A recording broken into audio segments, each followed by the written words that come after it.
He's a filmmaker whose film Accept More is screening here at the KinoDrome. My first question to Chase, how did you come up with the idea for your short film, and how did you make it? I wanted to make a film about narcissism, and I feel like the only way I could really originally create a film about like vanity and like the human condition of being surrounded by yourself was to make it all myself. So I felt like not only did I have to like write it, direct it, edit it, do that, but I also had to star in it. And by doing that, I also inadvertently, this is more of like a mistake than like actually like wanting to do it, but in the end it turned out perfectly fine.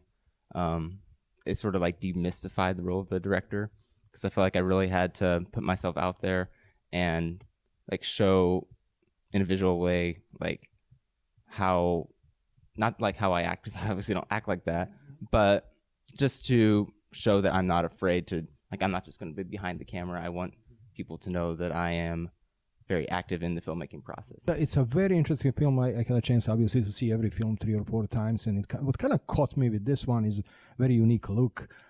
Is that something you had from the beginning, this idea to make it visually very striking in a certain way, or that something came later? How do you go with this process of visual creation of what's coming from your brain and eventually becomes a digital file? I knew from the beginning that I wanted to have deep contrast between the beginning and the end, and I just filmed it in my house, so I worked with that.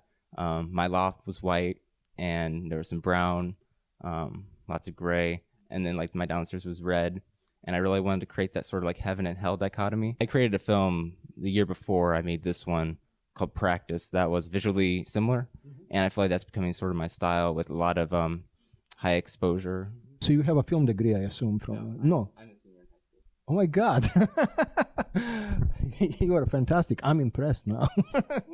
Because at first I thought it was a student project, because we have many of those, but rarely we get something done by a high school student. So I think you have a great future, okay?